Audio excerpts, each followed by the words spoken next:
Chapter 5. Day after day he kept remembering the bee tree. He left his father He and his father had discovered it weeks ago, high in the tree and at the swampy edge of the pond they had called the loon pond, and the bees were buzzing in and out of old woodpecker hole. Matt had thought they were wild bees, but his father said no, they were no bees in America till the colonists brought them from England. The swarm must have escaped from one of the river towns. Bees were better left alone, Pa said. He felt he could scarcely endure another meal of plain fish. He was hungry for a bit of something tasty, knowing so well of his fondness for molasses. His mother had persuaded them to carry that little keg all the way to the Main, when his father would rather have gone without. So she would have smiled to see him running his finger round and round an empty keg like a child and licking off the last drop of the bear had missed. Now he couldn't stop thinking about that honey. It would be worth a sting or two just to have a taste of it. There couldn't be much danger in going up to that tree and taking just a little, a cupful perhaps, of the bees would never miss. One morning he made up his mind to try it, come what might. It was an easy tree to climb, with branches neatly placed in the rugs of the ladder. The bees didn't seem to notice as he pulled himself higher and higher.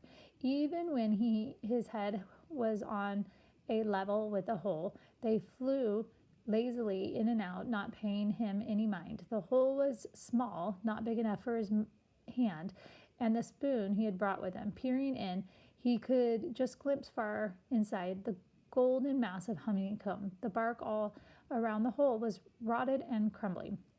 Cautiously, he put his fingers in the edge and gave it a slight tug. A good-sized piece of bark broke off into his hand. With it came the bees. With a furious buzzing, they came pouring from the broken hole. The humming grew into a roar like a great wind. Matt felt a sharp pain in his neck, then another and another. The angry creature swarmed along his hands and bare arms, and his hair and his face. How he had got down out of that tree he never remembered. Water! If he could just reach the water, he could escape them. Bellowing and waving his arms, he plunged toward the pond. The bees were all around him. He could not see through the whirling cloud of them.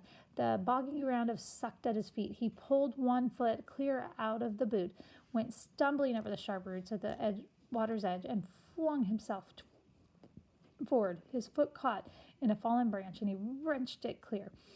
Dazed with pain, he sank down into the icy shelter of the water. He came up choking just above the water. Angry bees circled twice more. He ducked his head and held it down till his lungs were bursting. He tried to swim out into the pond, but his feet were tangled in dragging weeds. When he tried to jerk them free, a fierce pain ran up his leg and went under again, thrashing his arms wildly. Then something lifted him. His head came up from the water, and he gulped for air in his aching lungs. He felt strong arms around him. Half conscious, he dreamed that his father was carrying him, and he did not wonder how this could be. Presently, he knew he was lying on the ground. Though his eyelids were swollen almost shut, he could see two fingers bending over him, unreal, half-naked figures with dark faces. Then, as his wits began to return to him, he saw that they were Indians, an old man and a boy. The man's hands were reaching for his throat, and in a panic, Matt tried to jerk away. "Not move," a deep voice ordered. "Bee needles have poison. Must get out."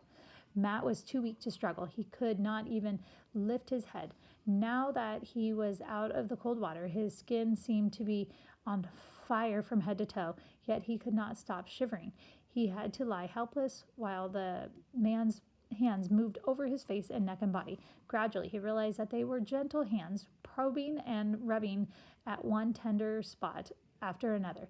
His panic began to die away. He could not think clearly. Things seemed to keep fading before he could quite grasp them.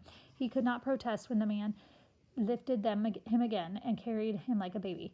It did not seem to matter where they were taking him, but shortly he found himself lying his own bed in his own cabin. He was alone. The Indians had gone. He lay too tired and too sore to figure out how he came to be there, knowing only that the nightmare of whirling bees and choking water was past and that he was safe. Some time had passed. Then once again the Indian was bending over him, holding a wooden spoon against his lips. He swallowed in spite of himself, even when He found out it was not food, but some bitter medicine. He was left alone again, and presently he slept.